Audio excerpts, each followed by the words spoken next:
Hello.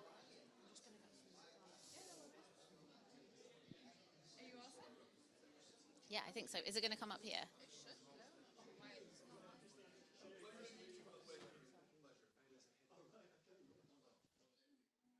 Thank you to people online for bearing with us a couple minutes of just getting the um, room tech working.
It's just if you want to do an extra meeting instead of have lunch, you can.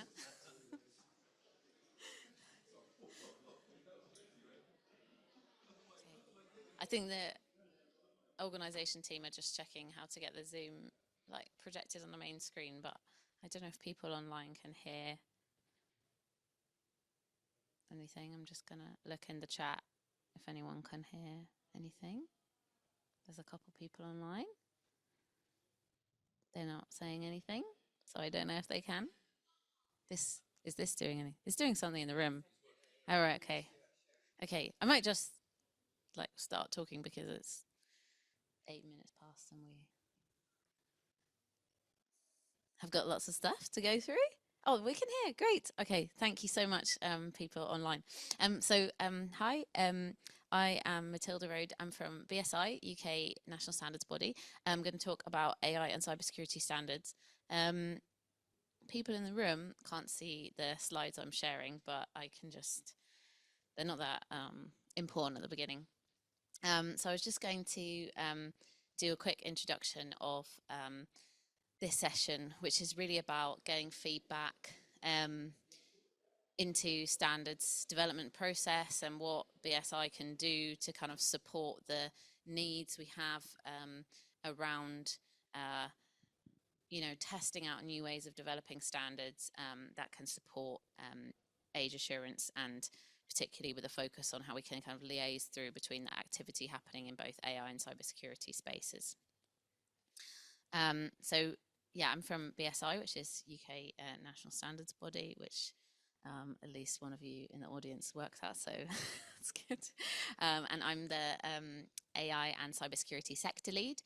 So our sector team in BSI basically looks at kind of how standards are being used in the world, what the needs are, and how we can kind of better support the ecosystem in terms of adoption, development, and things like that. I'm not an age assurance expert, just to preface with that.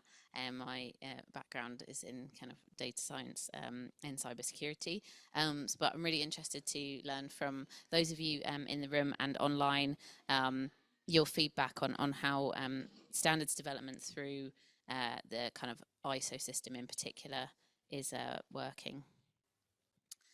So hopefully what you'll get out of this session is a little overview of AI and cybersecurity standards landscape, a little bit of networking and discussion. I think we'll just have one group in the room because there's a few of us, only a few of us here, and hopefully have a group online, and feedback, give feedback to a national standards body on what needs attention, what we could be doing better.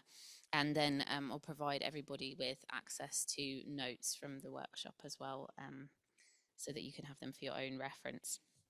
The slide I'm trying to show now to people in the room has got loads of committee numbers and standards numbers, which I'm not going to read out to you. But there's quite it's a very interdisciplinary topic and intercommittee topic, the issues around age assurance. So there are a lot of subcommittees and national mirror committees that are involved in this topic. And one of the key themes I want to talk about today is how we can work together between different committee groups. So it's, who in the room is involved in standards development at all, and who is one? No. And who's completely new to it as a topic? And somewhere in the middle? Somewhere in the middle. Okay, great. So there's lots of different standards development bodies in the world, but within every country there's a nationally designated standards body. I think some countries have two, but generally there's one, and they're going to feed into the International Standards Organization, and a lot of the standards that ISO publishes in the technical space are jointly with the IEC as well. And the way that they are written is through a consensus process. And that means, discussing until, well, probably Delmi is in a better position to tell you what consensus-driven discussion is, but it's, discussing until you kind of reach an agreement within the group of people that care about something. It's kind of an interesting process because there's an element of compromising, working through topics. It's not like a democratic flat process where you have a kind of option presented and everybody votes and then you go with the majority. It is more discursive than that, and that's quite an interesting fact, especially when you're thinking about very multi-stakeholder approaches. On the AI and cybersecurity side, there's some big legislative initiatives coming in Europe, Cyber Resilience Act and the EU AI Act, both of which require support from standards. And that's going to have a ripple effect through other jurisdictions, even though it's EU legislation, because the standards that get developed will probably map into the international space. One of the challenges that we have with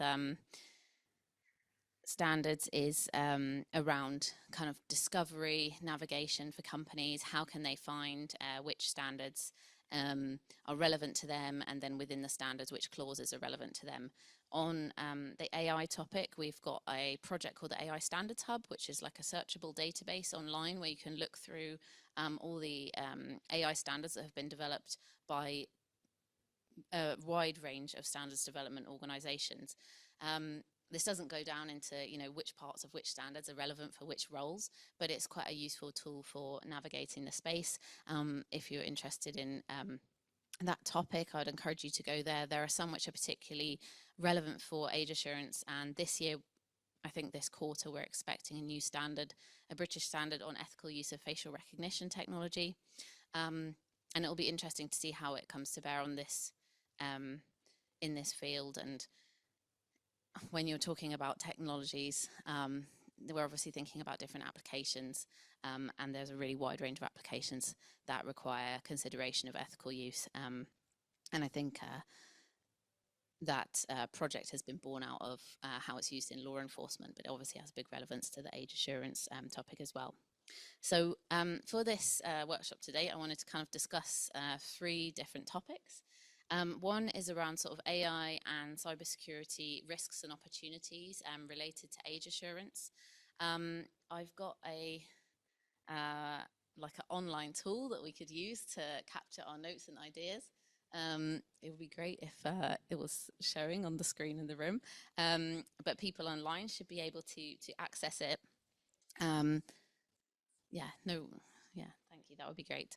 And that's really just to kind of kick off talking about, what are the key issues in this area? What are we really interested in? And maybe referring to some frameworks like the MITRE Atlas toolkit, which is a categorization of attacks against AI models. Can we think about them through an age assurance lens, and what are the specific risks that we think about when we apply it into that area? So when we think about data poisoning, so injecting data into a data set that's going to be used to train a machine learning model that might add hidden behaviors into the model once it's deployed, unbeknownst to the developers. It's the other laptop. Sorry, it's the other laptop. It's not my. Yeah. Cool. Okay. That's great. Thank you. Okay. So it's not presenting. Doing presenter mode. Let's just try to get that going. Okay. Well, I hope this is it's not very readable in the room. The text is very small, but this is an online resource. It's got a lot of different categorized attacks against AI models, and want to kind of talk about some of those. We've also got different areas of cybersecurity we can think about, and not just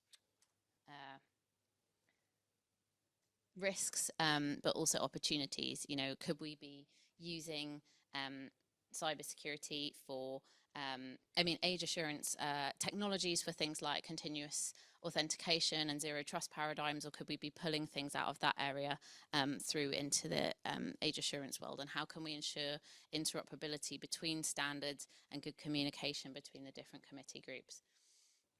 So just going to skip ahead to the first kind of workshop topic, which is around risks and opportunities. You know, where is innovation needed? When is the right moment to standardize? One of the debates that often comes up is, you know, developing standards takes a long time, and we need to be developing it more quickly for technologies that are evolving very rapidly, but at the same time, we don't want to standardize too early and risk locking something in that then prevents innovation or further discovery from happening. So I hope people online can access this online tool. I'm just going to check the chat in case, and you can please pop ideas in there. And people in the room, slides aren't changing online. I hope you can see the slides now, and I'll just share the board view. Sorry, I'm very bad at multitasking. I'll just share my screen and then I can. There we go. Okay, so in the room, let's just be one group. I don't know how many people are going to be here.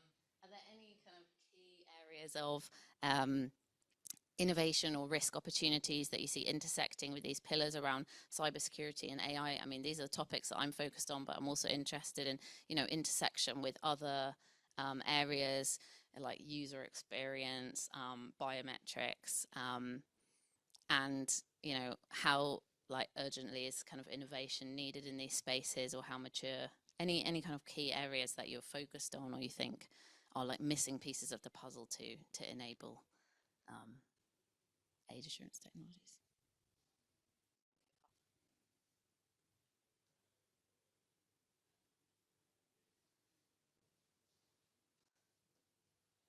It's very small.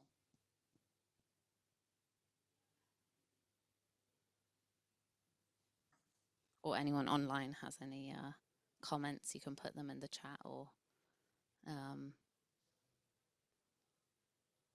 write them directly in.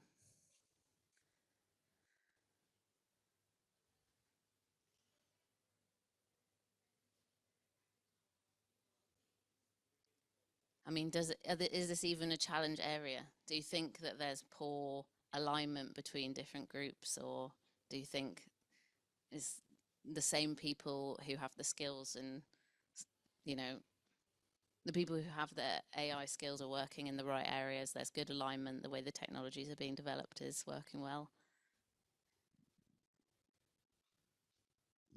Hi, it's Steve Watkins. I think that the experts who contribute to the development of standards in these areas typically have a limited amount of time that they can contribute to a discipline, and they all have, many of them have valid inputs to all of these areas because they do overlap or interrelate. but the availability of time is a key factor because, let's face it, most of us have got day jobs as well. Yeah, I think that's one of the key pieces of feedback that we're often hearing in terms of standards development. Not everybody's got time to join a committee. I recently spoke to someone who was trying to run a startup and be a full-time academic at the same time, which apparently is a thing nowadays. And they said, I really want to contribute to standards development, and can you flag things that might be of interest to me? And we said, yeah, we'll send you an email, and then you can maybe submit a written comment. He said, I don't have time to read anything or write anything, but I can come and speak for 5 minutes. You know, I can jump into a call and just kind of give my opinion and take a little bit of feedback and have a quick back and forth. And those are the kinds of things that we're trying to look at doing. I mean, is kind of the topic for the second session, but I'm very happy to kind of go straight there because this was meant to be like a bit of a warm-up exercise into the topics. But you know, we are thinking a lot about which stakeholders need to be involved in discussions. In an earlier session I was in, somebody said it's all very well us designing all these mechanisms for age verification, but if the people at the end of the chain don't actually implement them, then what's the point of doing this? And another group that needs to be considered, of course, is the end users, you know, and they come in lots of different groups. So a couple of things that we're trying to do to this end is we're trying to look at alternative ways to engage user groups, and we have an experiment that we're running this summer which is looking at a kind of public participation piece of research, particularly for tech research, which is where we sort of by consensus try to develop a few prototypes, you know, high level, so it's not actually developing solutions, and trying to capture voices of end users as well as people who produce the technologies and people who will implement them. And we'll then take this out to end users and the people who would implement it as the key groups and do a kind of large scale test to how they find the usability of these systems. The previous session that was run in this room was quite interesting in terms of that was a tech company trying to get feedback from different user groups. This is something that we're working on, and we're interested in feedback and the risks that you might see in this situation as well. At the moment, we have a consumer and public interest network in BSI, but those individuals who sit on that network are incredibly busy. They're sitting in committees which have, many industry representatives, and they might be the only person on there who's representing the kind of public interest. So we want to increase that voice in the room. We're looking to partner with academics who actually know how to conduct research with members of the public and interact with humans, which I don't necessarily know how to do. And that's something that we're looking at. It's actually a project that's looking at reporting mechanisms on AI technology, but it's something that once we piloted, we might try to roll out in other situations. So we're very keen for feedback on that. Another topic that we're looking at is, and sorry that I'm not showing in presenter mode, it just doesn't appear to work properly with Zoom, is how we can improve standards navigation. So how we can provide tools or distribute standards in ways that help them map to internal policies within companies, to regulation and other frameworks, alignment with schemes that are coming in, and trying to do kind of anticipatory work when we see regulation on the horizon or a change in kind of political mood. I already spoke about the AI Standards Hub, which is a kind of user-friendly database searching tool. It could be, it could have many more features than it does, but it's already, trying to be a more accessible way to look at standards. And a third thing we're doing is a large project called SMART, which stands for Standards Machine Applicable, Readable and Transferable. It's basically digitizing standards content. And that means that you can do lots of different things with it. Like you could automatically compare clauses from standards with clauses from other standards to find where they map across to each other. You could ship off bits of standards to relevant members of organizations. So like this part is for the governance people, this part is for the developers, this part is for the product owner. And this is the accountable person who's got responsibility for it all. So those are a few of the things that we're trying to do. Looking into innovative ways that we can enable SMEs and really all kind of committee members to engage in a more fluid way. Yeah, very keen for kind of feedback on any of those initiatives or any other ideas or proposals you would have for how we could improve this process by which we currently, have regular meetings and people, attend them, maybe sit through agenda items that aren't relevant for them. There's a lot of there is a necessary amount of engagement that needs to happen. People do need to sit around and have discussions. There's been proposals that you can just pull findings out of academic research of like user groups think this about this technology and use that to inform a standard. But what the consensus model requires really is a representative from that group or a proxy who represents the views of that group to come and kind of argue it out with the rest. I don't want to use the word argue, but discuss it with any other kind of conflicting opinions. So any kind of comments or feedback on that approach or anything else?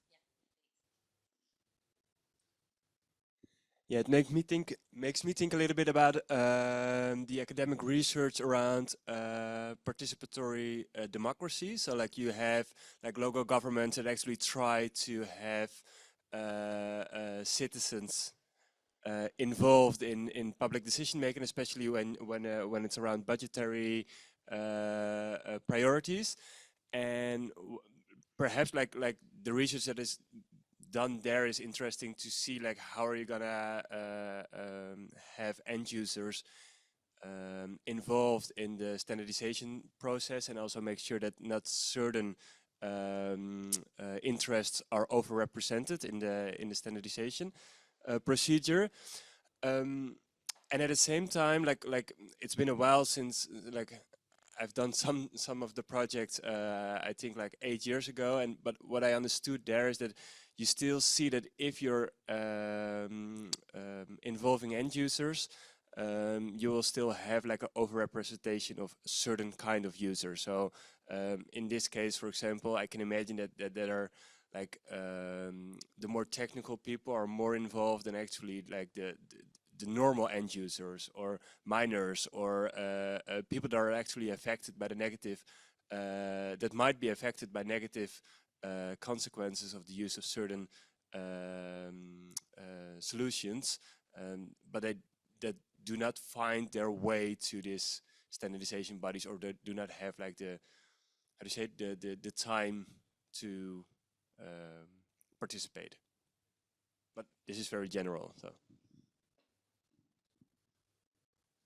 Yeah, I think those are all fantastic comments, and I think it's very sensible to take inspiration from participatory democracy approaches, and you're right to consider things like the weight of someone also might not have the confidence, I can imagine, in a forum to express their view, especially if they're in a room of people with lots of technical expertise who work in the domain and maybe sound very confident and even just attend kind of committees processes more. So that's definitely something we want to consider. Does anyone have any responses or other thoughts on this?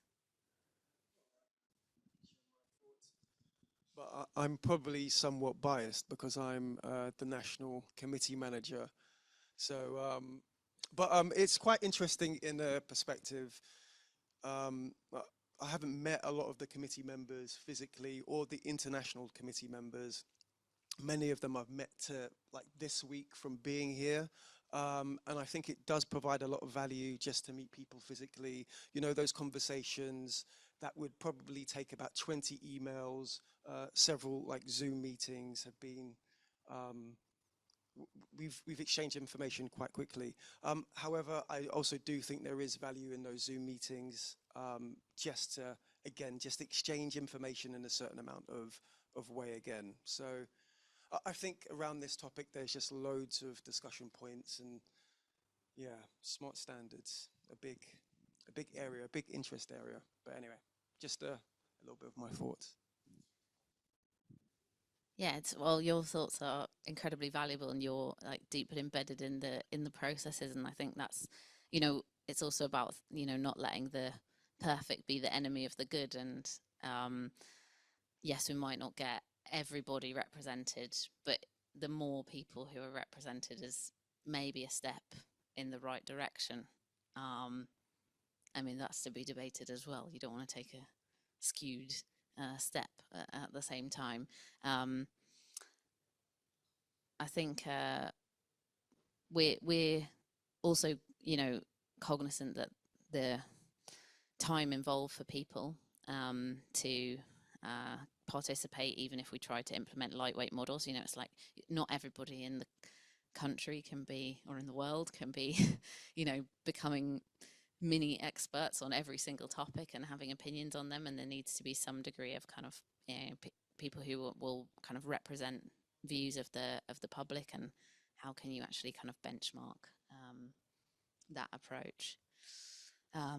But it's something we're going to be testing, and if anybody has an interest in learning about the outcomes of the process, or feeding into what we should include or how we should design kind of roundtable engagements, then please reach out to us and let us know your thoughts.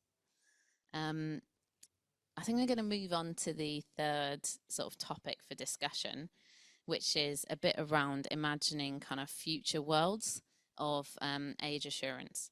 So there's a big, drive of all the people at this summit, as far as I can tell, to make things happen and to progress. And one of the challenges that I already mentioned in standards development is that we're, said, how can you keep up with X technology? It's moving too fast, and standards development time frame can take, 2 to 3 years for sort of standard international standard. We do have some kind of fast track schemes within BSI, but then at the same time, we hear proposals to standardize emerging technologies, and people say we can't standardize until industry best practice exists, and what standardization really should be is, a record of what is the best practice, and this is something that's really been tried and tested in the real world, and we're not going to commit something to a document before we're ready. Yeah,